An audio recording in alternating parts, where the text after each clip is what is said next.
I'm just going to go into a little bit of background. This is our service area in the blue.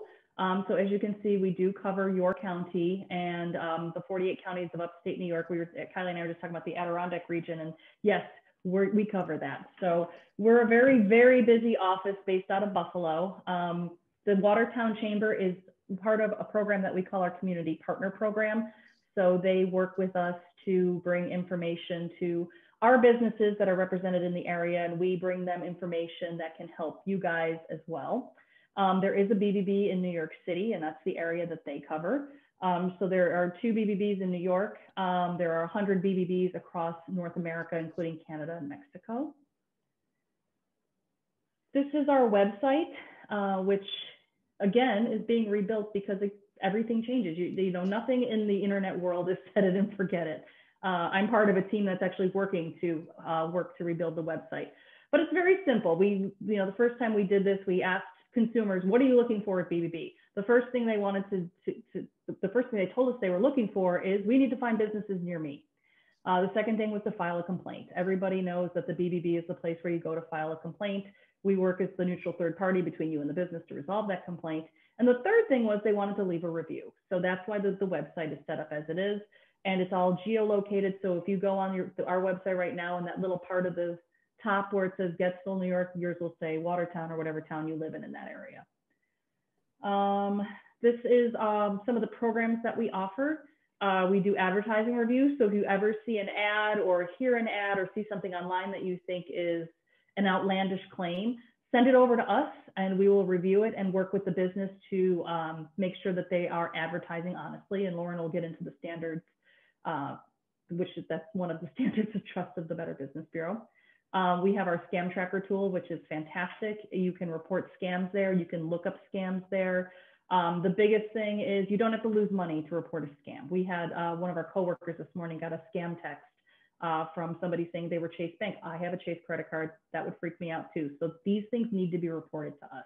So that's bbb.org/scam tracker to check that out. We have an investigation team that not only investigates substandard business practices and what we call pattern of complaints. So if there is a business that gets 3 or more complaints, same of nature, that would launch an investigation. We also investigate businesses that are applying for accreditation as well to make sure that they are doing everything they say they're doing.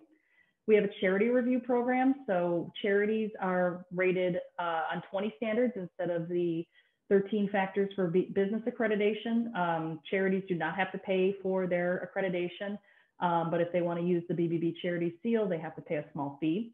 All of the charity reports are located at give.org, give.org.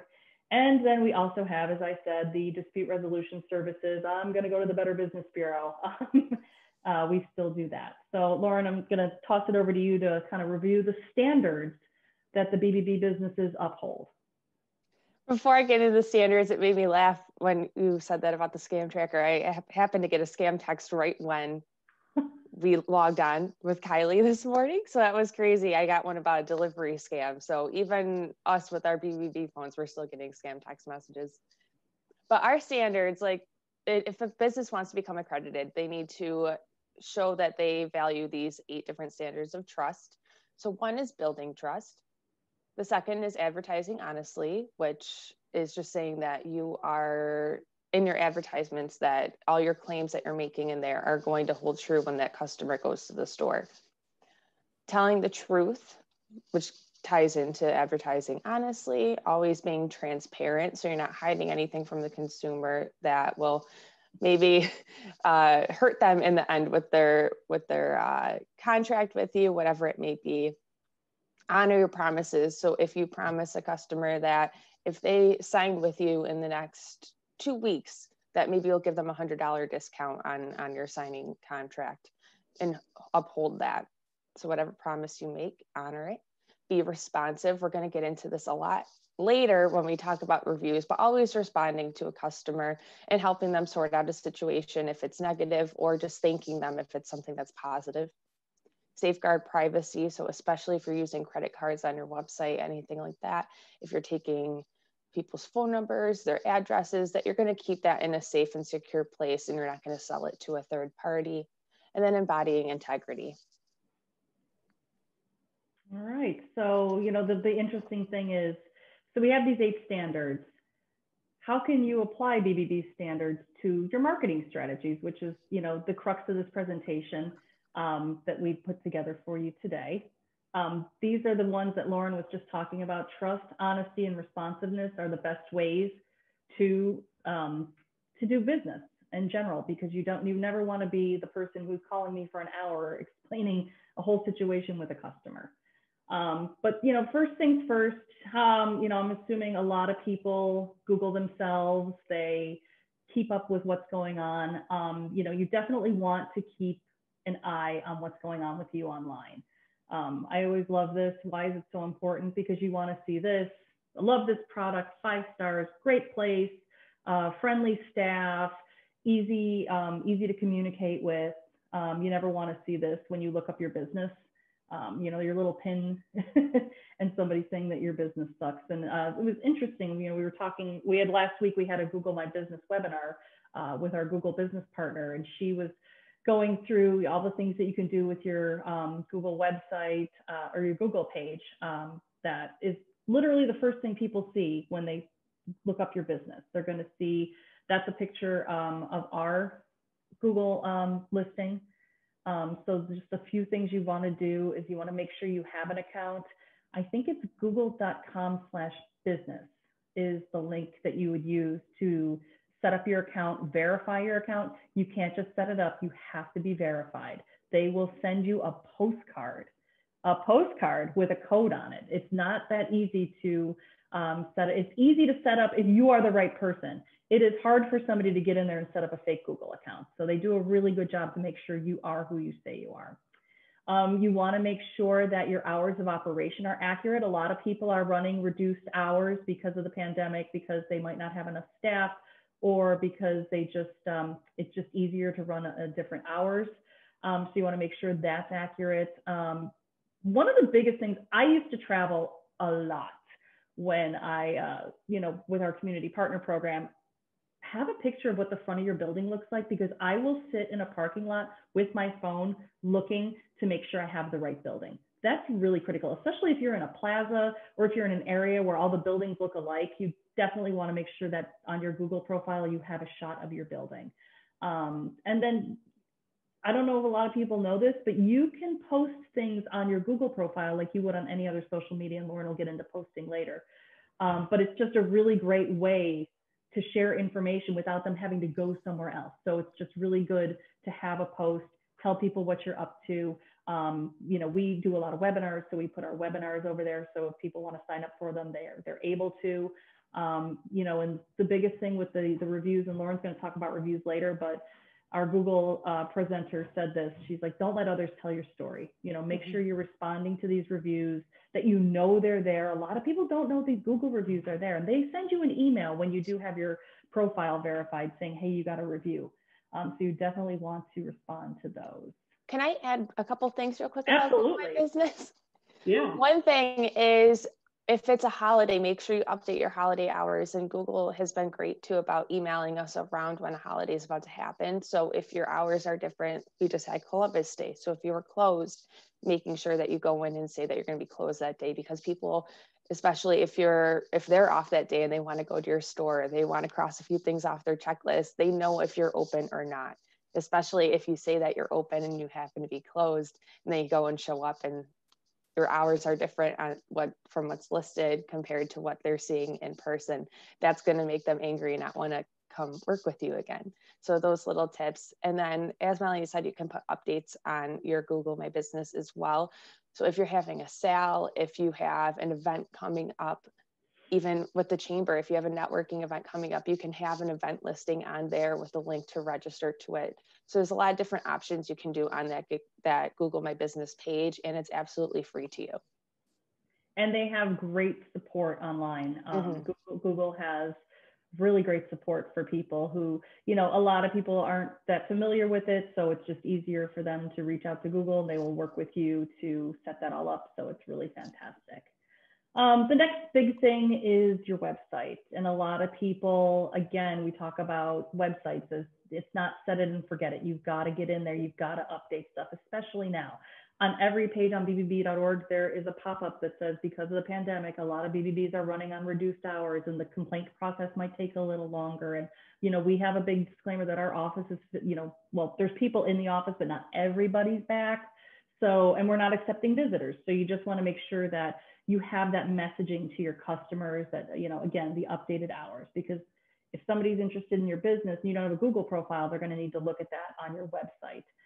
You want to make sure your links work, and 100% make sure it's mobile friendly. If you have a person who does your website, make sure that they're working on that. 90% of searches start on a mobile device.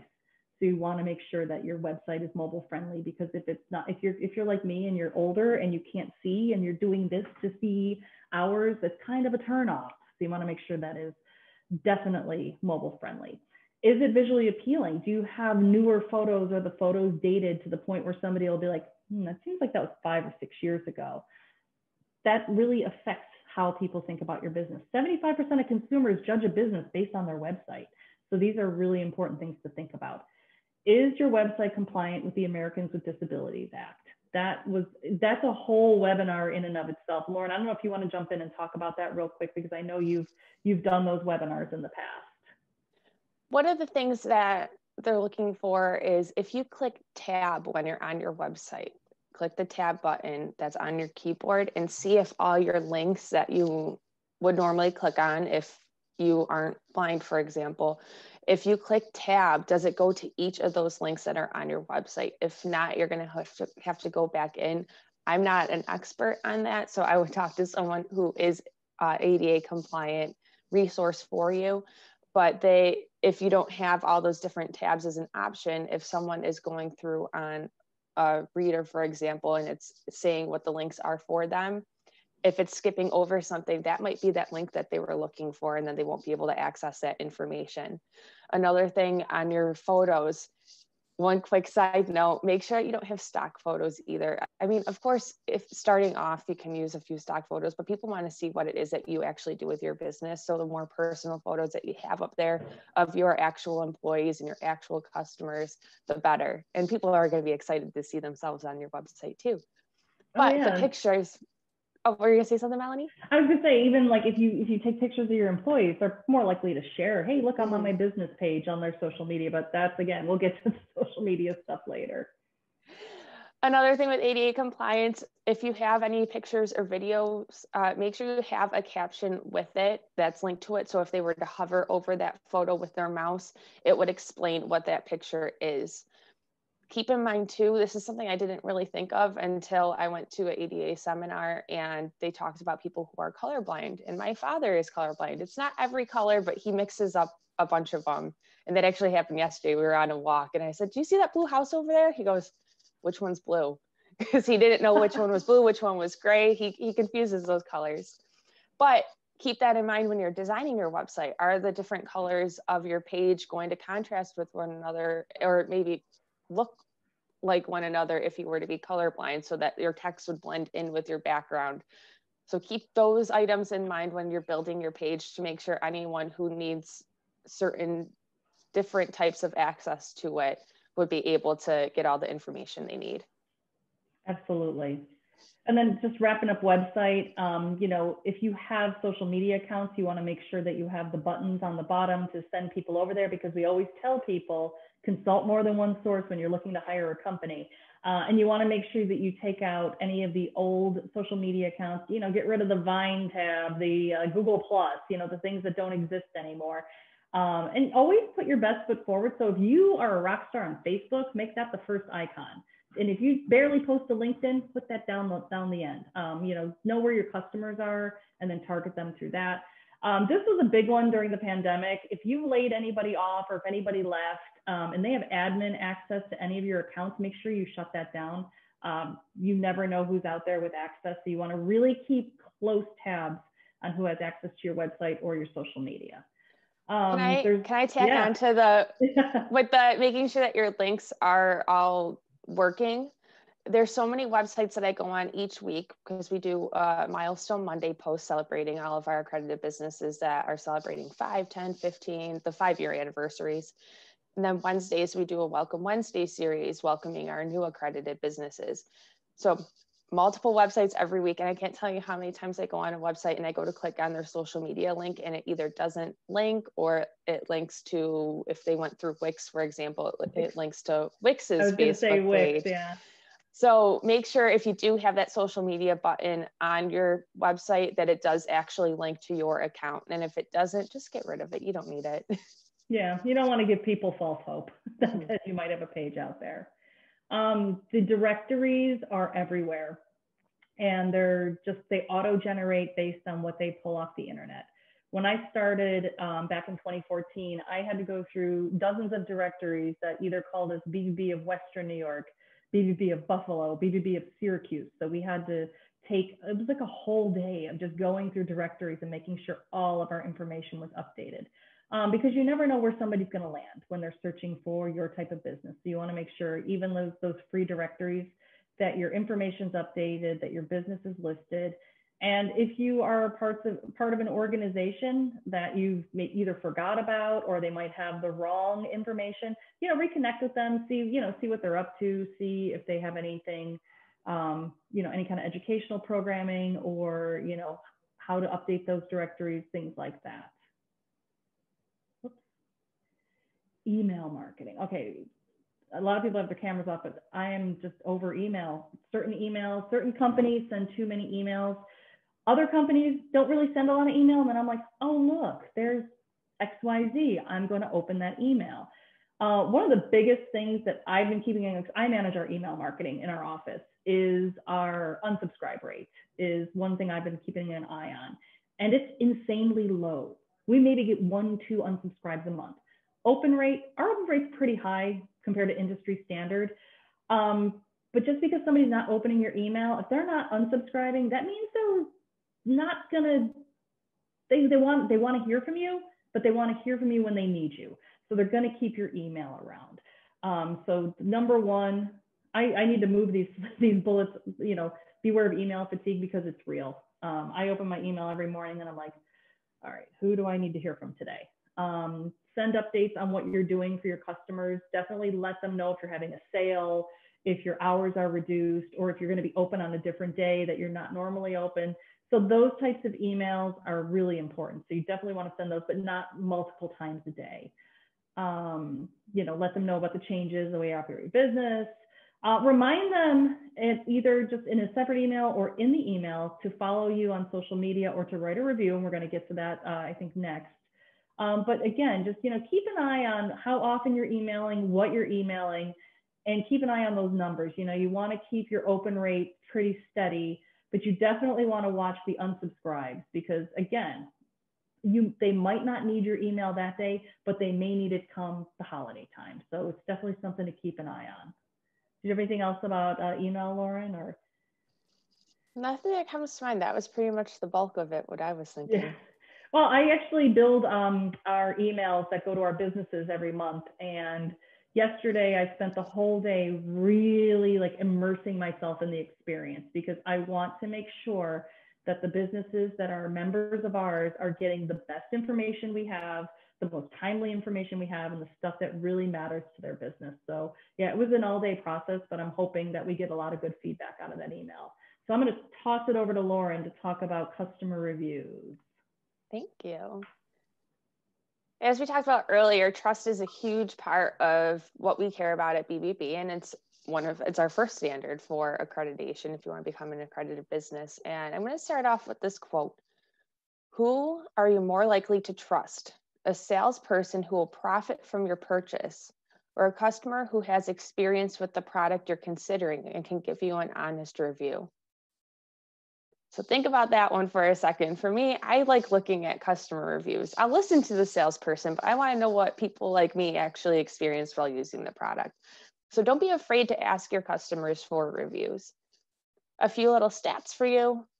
Consumers consult at least 10 sources before making a purchase. So they're looking at your reviews on your website. They're looking at your Facebook, your Google, like Melanie said earlier, and they're seeing what people like them have to say about your business or your products, whatever it may be. 82% of consumers read online reviews of local businesses. It's close to 100. And 48% of consumers only pay attention to reviews written in the last 2 weeks. So they're looking for that timely review, not a review that maybe what happened 5 years ago, because so much does happen in 5 years. And as we can see this year, things change all the time in 2020. So they want to know what their experience is like now during COVID-19 circumstances. Yeah, it's interesting. I don't know if I might have accidentally deleted the stat, but I think it's 89% of consumers look for the business's response to a review. So that one, there it goes. Yeah. Yeah. So be responsive. And that is one of our standards that we talked about earlier as well. People are looking for that response. They want to know that you're willing to communicate with them. If you want to go to that next slide, Melanie, I go into that a little bit more. Oh, I lied. That's not the one I was thinking of. Oh. My apologies. But be responsive, because that's my fault. I apologize, everyone. Okay. I think it was all in my head and not on an actual slide. But make sure that you are responding. Thank you. Make sure that you are responding, because if it is a negative situation, Melanie was talking about a situation earlier where someone shared something negative about a business, and other consumers were saying, no, that's actually not true. This is our experience with them. But if that business just hops on and says, hey, I would love to talk to you about the issue that you're having, and I'm willing to talk to you and hear about what happened and hopefully come to a resolution, give us a call at this number. Always this is something that Randy from Google always says too, always take that conversation offline, because you don't want to get into a bickering match on a public forum. Give them an outlet for them to reach out to you, or say, do you have a number? Can you private message us your phone number? We'll give you a call at 4 o'clock. And set up something like that, and take that conversation offline and find that resolution, instead of going back and forth in comments. But again, I said this earlier, if someone leaves you a positive review, thank them for that review, because then they're going to feel that their words were appreciated and that you actually care about what they have to say about you. And then hopefully they'll come back again. I love seeing the thank yous, especially when I'm researching a product. I want to see that the business is paying attention to not only the negative customer reviews, but the fact that they have positive reviews, that they're grateful.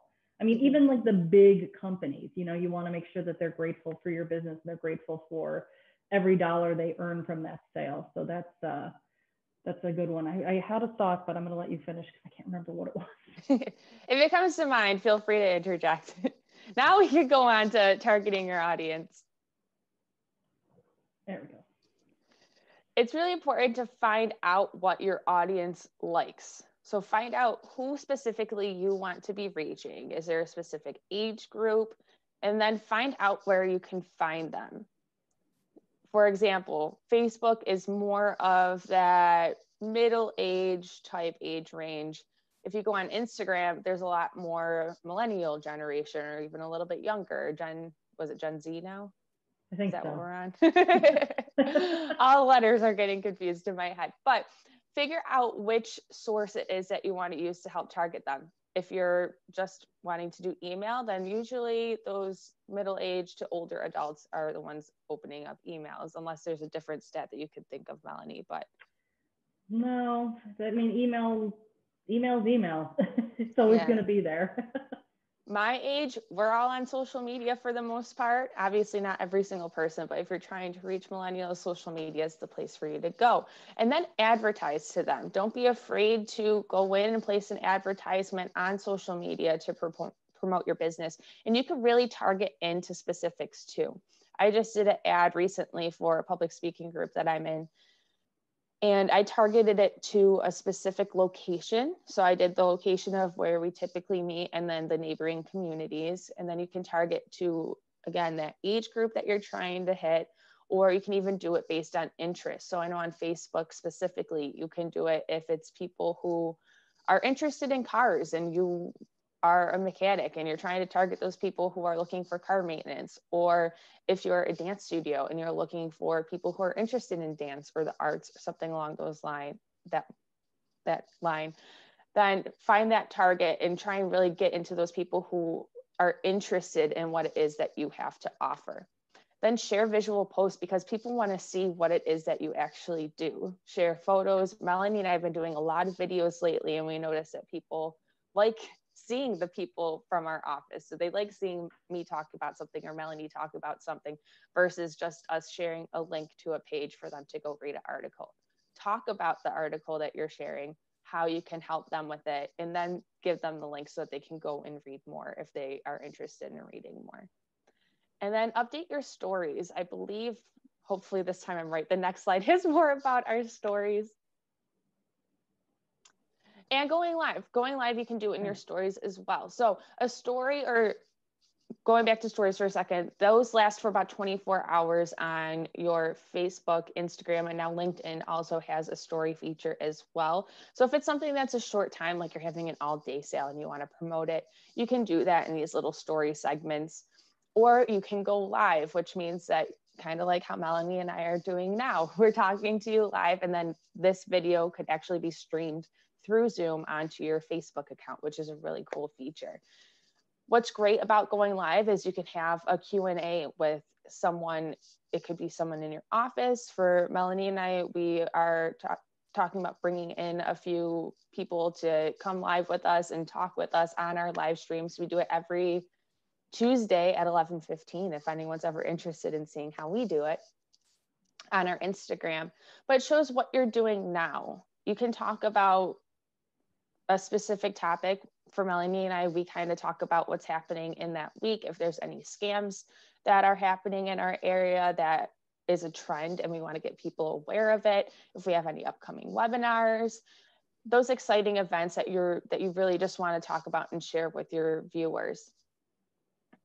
By the end of 2020, live stream is expected to account for 82% of all internet traffic because people like seeing people. They don't really care about seeing those, like I said, stock photos earlier or whatever it may be. They like seeing real people that they can relate to. And it makes your business more personable too. They get to see who you are, your personality, and maybe it'll get them to want to work with you. Maybe they were thinking about going with someone else and they saw you talking live about what your business is and why you care about your business and your community. And that could be that selling factor that gets them to work with you. Let's see, 60% or 67% of audiences who watch a live stream event will purchase a ticket to a similar event. So if they really like the format of what you had to offer, they're willing to come back again. 80% of people would rather watch a live video from a brand than read a blog, which is what I touched upon earlier. And then save your videos if you can. I know some live ones you're not able to save it to your phone, but our Instagram, for example, we just save it right to our Instagram IGTV library is what it's called. So people can go back and watch them. But you can also save it. So like this Zoom, for example, we can save it to our computer and then chop it up into bits and pieces. So if we want to just talk about customer reviews, we can crop that video to just the customer review section and then share that as a video on our website instead of doing the whole hour-long webinar. It could be just a short 5-10 minute segment. And then watch your lighting. Be very cautious of, is there a lot of light coming from your background? Is it making your face a lot darker and harder to see your features? When I came on at first, I had a different light plugged in and it actually made me very, very bright. So you still couldn't really see me. I kind of looked like a ghost. Pay attention to those. For us right now, for working from home, make sure if there's kids that they're occupied so you don't have a lot of noise happening in the background or that you don't have someone cutting the grass.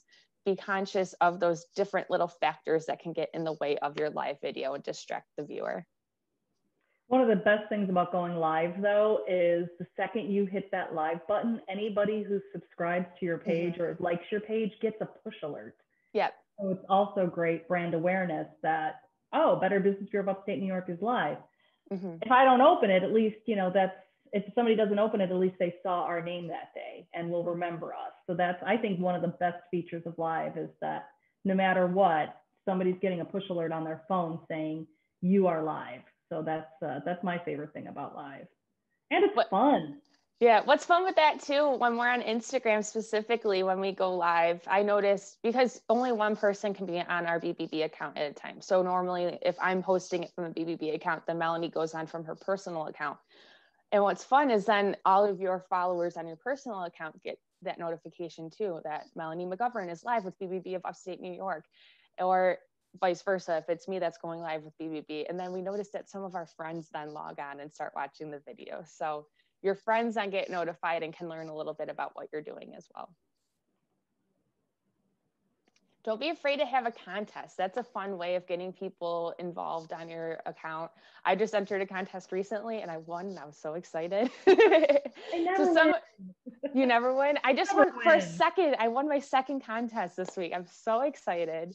That one I had to work out with though. So that one took a lot more effort than just liking a page, but have some sort of contest. We did one at the beginning of the pandemic where we encouraged our accredited businesses to share what it is that they were doing to help other businesses or help people in their community during COVID-19 using a specific hashtag. And they also had to tag our account to that post.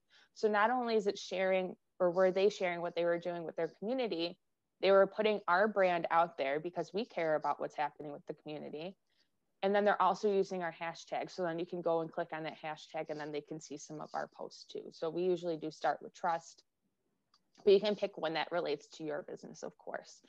But it's great brand awareness for you. They're sharing it to all of their clients who are following them, and then it can bring them to your page. So that's another fun way of getting people to get involved, or even just do a simple contest. Like if you like this post, share it with your friends, tag us in it so we see that you shared it, and you'd be entered to win whatever your prize may be. And that can really drive your engagement and your following on your account. Just make sure that you put in your post whatever that social media account's rules are. So I know Facebook has a rule where you have to include, or it might be Instagram, one or the other, probably both because they're owned by the same company, that you have to include the deadline of it. So when it's going to be done, when the winner is going to be picked, saying that Instagram is not affiliated with the contest, that this is a contest that just your business is running. So make sure you include those little disclaimers in your post, but have fun, have a contest. And as you can all see, the sheer excitement of winning a social media contest. I just want a hoodie. Nice. Oh, and I just talked about this. So show people how you're giving back to your community. And one thing that really helps with this is if people are seeing that you care about the community that you're working in and that you want to give back, and they see that your competitor maybe is not really doing anything with the community, that they seem like they're just trying to generate more and more money for their own business and that's it, they might be more willing then to work with the business that's giving money back to that community. So don't be afraid to share what you're doing for the people that are helping you. And don't be afraid to write up a press release and send it to like the local paper or the TV stations, because as a former journalist, and Lauren knows this too, there's a lot of pandemic fatigue. So people are looking for good stories, especially local stories. So don't be afraid to write up a press release and send that off. Okay, so we're going to bring it on home, and we're both going to talk about the top 10 things that you can do to easily manage your reputation. Obviously, keep your social media up to date. We didn't really talk about this that much because it's kind of a no-brainer, but my husband and I are pricing out siding for our house, and I'm doing all of my due diligence, getting all my quotes, but I'm also looking at their social media and their online presence to see how engaged they are with their customers. If somebody hasn't posted since like 2013, or they don't have any reviews at all, that makes me nervous. Even if they don't have even if they have a bad review, as long as they're responding.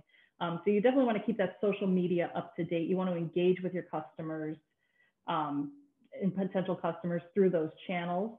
Lauren touched on this, but you want to respond to all reviews, good and bad, and you don't want to engage online. You want to take it offline. I can't tell you how many times I've responded to a review with, hey, it's Melanie at BBB, give us a call, let's talk about this. And never once have I gotten a call, but it shuts it down. The person didn't come back at us. It ended. One thing that's really interesting with how our reviews work, if you happen to notice when we had that little image of our Google My Business page, it actually said that we have, I think, a 3.2 star rating, but a lot of people are rating other businesses on our account. So that's something that unfortunately is a little bit of a hard thing with Google, where if it doesn't relate to you, as long as they're speaking their truth, you can't really take it down. But direct them, again, if it's something that, for us, if it's a business that's, if it's a consumer that's saying a business did something wrong and they want to file a complaint, we give them that link then. So even though that rating was technically for another business, we give them that link so that they can go leave a review to that business's page. I'm sorry that came out so bad, but I hope that made sense in the end. It's interesting because Google's community standards are, you cannot remove a review unless it has inflammatory language, profanity, threatens violence. Like there's not a lot of ways to remove a review. And I know that some people will delete their Facebook reviews. Leave them up. You can't hide. You've gotta keep your reviews out there, good or bad, and just make sure you're crafting a really good response. If you want to take a pen, take a piece of paper, and write out, I hate this guy, he's a jerk, write it on a piece of paper, look at it, and then throw it away, and then get on your computer and say, I'm very sorry you had this experience. Give us a call in the office, ask for me, and we can work this out. And before oh, sorry, go ahead. Get all your frustration out on a piece of paper and with a pen, crumple it up, throw it away, and then type your response. Because sometimes it just feels good to get it off your chest. Or if you're uncertain if the message sounds okay or not, have someone else from your office who understands what your values are, what your mission statement is, have them look at it and make sure that your response does reflect those values of your business before you hit submit. Absolutely, because you don't want it to end up on the news or anyone can take in a neighborhood group. Yeah, even if you delete it, somebody took a screenshot of it. Mm-hmm. Make sure your directory listings are updated, and don't be afraid to get on directories where you might not have a listing. On bbb.org, you don't need to be an accredited business to have a listing. And it's free. You can have, it's free. You can have a listing. You just won't have the BBB accredited business logo. So just reach out. Let us know if you want to have a listing on bbb.org. Monitor yourself. Set up Google alerts. Make sure that you're keeping an eye on your Facebook page.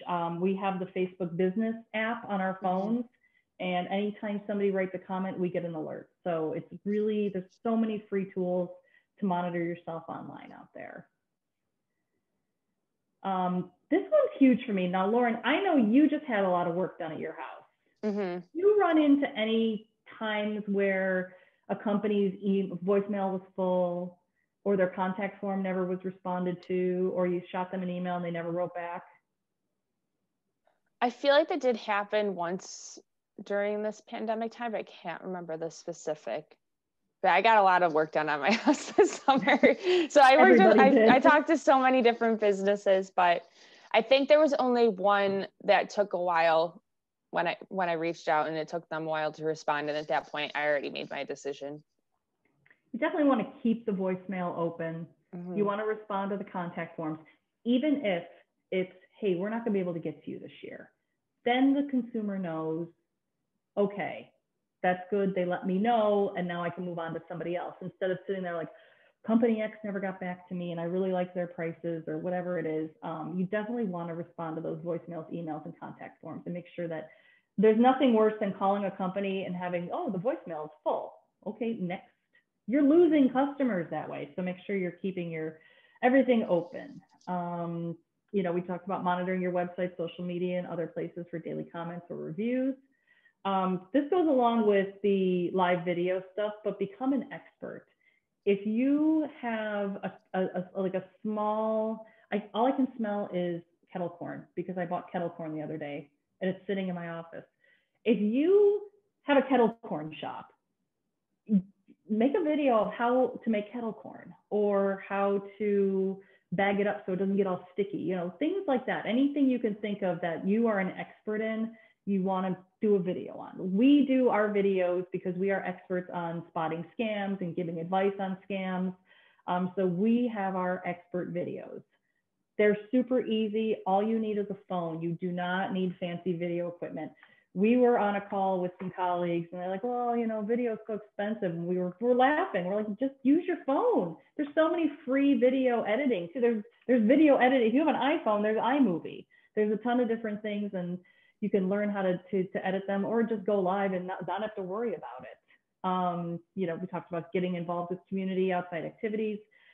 And this is a big one. And Lauren and I have talked about this offline. Think before you act. Like, I always think of BBB before I post anything on social media, even on my personal accounts, because people associate me with BBB. People associate Lauren with BBB because we are so visible online talking about the brand. So when you are out and about, especially if you're a sole proprietor or if you're the face of your company, think before you act, think before you post. Make sure it's something that's going to be on message with your organization. You definitely want to do that. And again, just make sure, like, if you do post something, I always say this: would you call your grandmother and tell her that? So I'm going to toss it over to you for the social media reminders, because these are a lot more specific than just the top 10 list we just went through. If you're on Facebook, not Instagram, Facebook, Twitter, and LinkedIn, they have a header photo option. So make sure that you have an actual photo in that header photo, and feel free to promote your event or your sale, whatever it may be, any exciting thing coming up with your business in that header photo, because that's the first thing they're going to see when they log on to your account. Oops, sorry. It's okay. There we go. There we go. And then if you are on Facebook and LinkedIn, I know it says just Facebook on here. I just realized I should update that to LinkedIn too. They have a box that pops up right below that header photo, where you can have learn more or sign up or whatever it wants to be, buy now. So then you can direct them through that button underneath that photo to whatever it is that you're trying to get them to do. So I know we've done that for our webinars sometimes, where we had it in our header photo, and I actually even included the arrow pointing down to that button saying sign up here. And then there's the button that says sign up or learn more. I can't remember which one I clicked. And then they click on it and it took them right to that webinar registration page. Make sure though that you do update that information too, obviously, when that is over. You can also pin your important posts to the top of your profile. So after you share something to your account, there's those little buttons in the top right-hand corner of that post. Click on that and it brings a drop-down menu, and click pin post to top of page. You can do that on Facebook, Twitter, and LinkedIn. So not Instagram again, but on those 3 accounts, you can have that the first post that they see on your profile. So again, if you have a webinar coming up, I'm just going to keep using that as an example, you can pin that to the top of your page with all the information they need to register. And then when that webinar is done, make sure you go back and unpin that so that it's current information that they see when they're on your account. Pay attention to the times that your audience is paying attention. This is something that I'm always looking at with BBB, because I feel like ours is changing all the time too. But see when people are actually looking at your account, and then post around that time. So if you're noticing that more of your clientele is on their phone during their lunch hour, then make sure you share your post during a lunch hour so that they'll see it. They're more likely to see it. Or if it's when they're home after dinner and they're just sitting there relaxing and they're scrolling through their phone, then maybe share a post at 6 or 7 o'clock at night. It's not during your work hours, but it's when they're paying attention to your feed.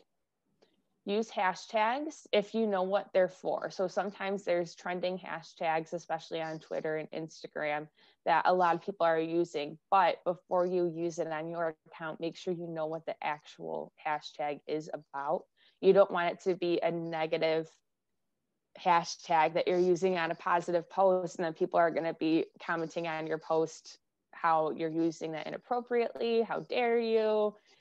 You just don't want to be in that sort of situation.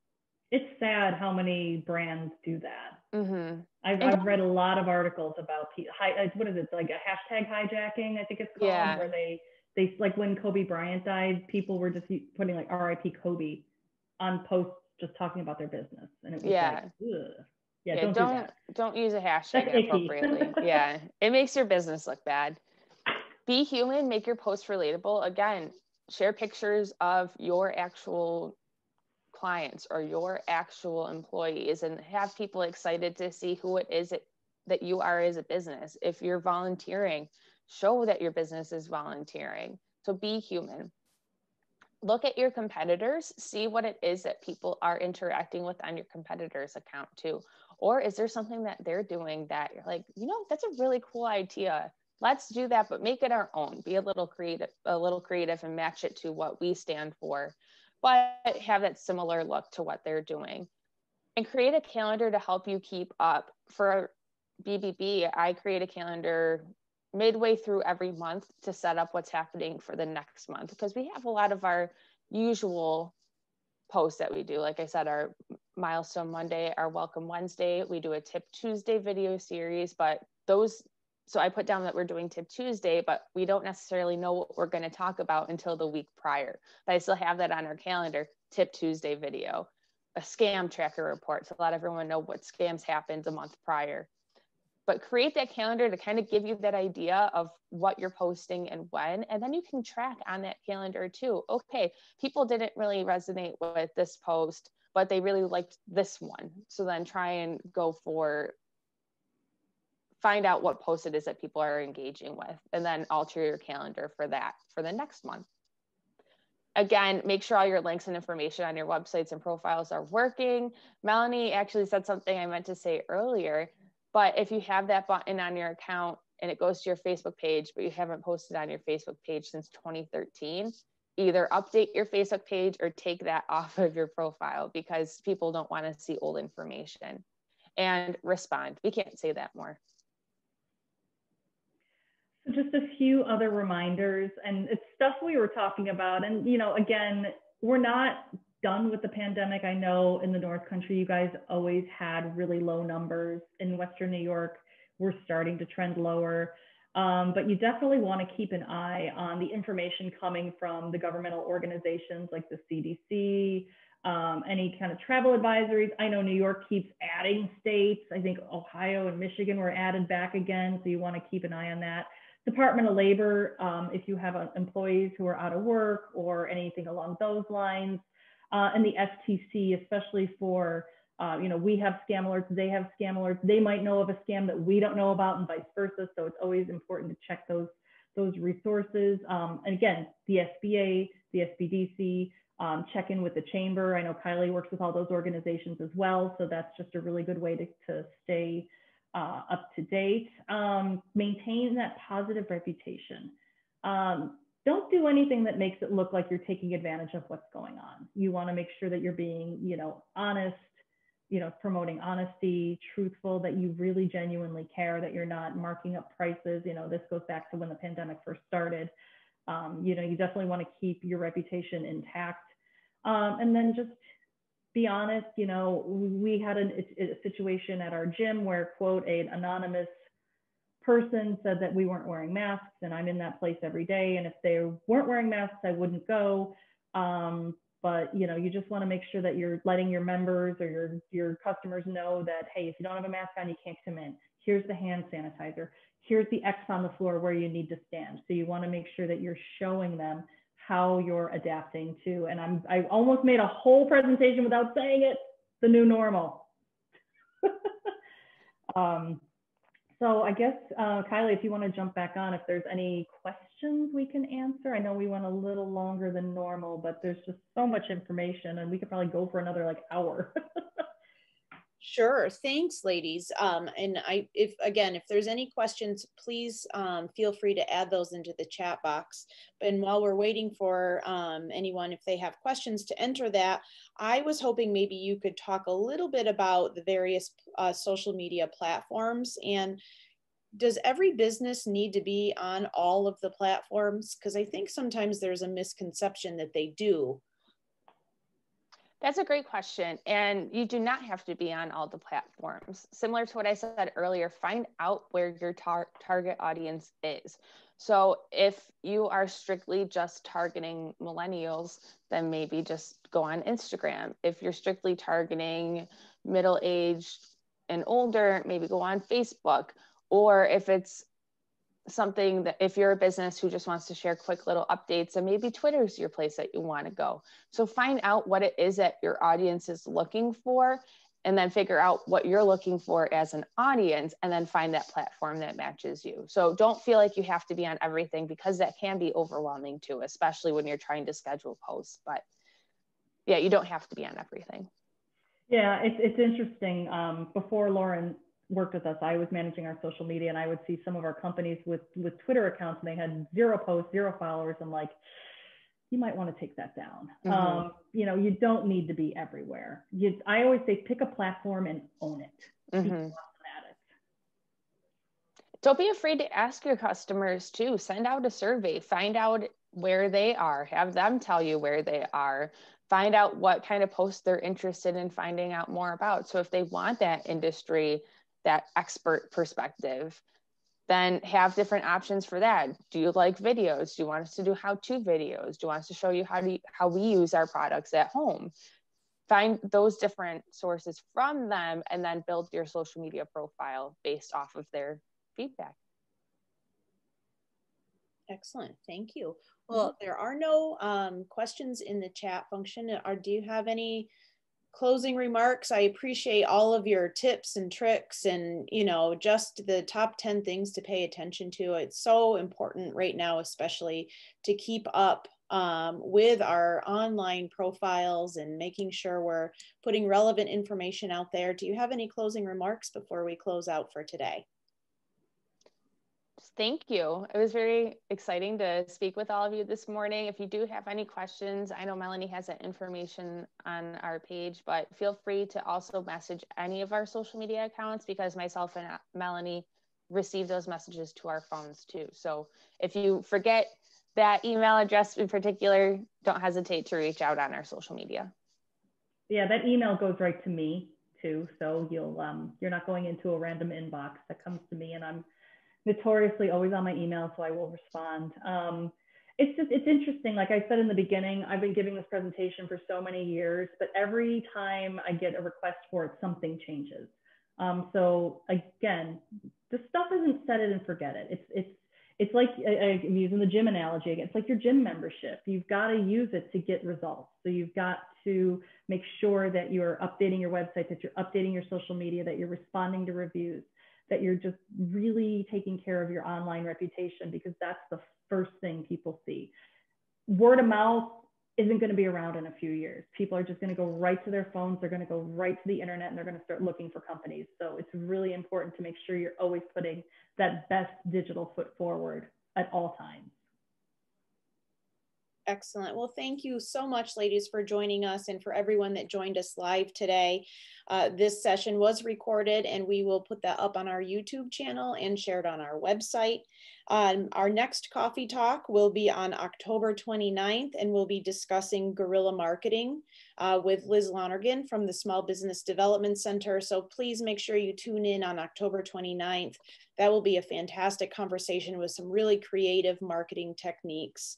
Thank you again for joining us, and we'll see you on the 29th. Have a great day, everyone.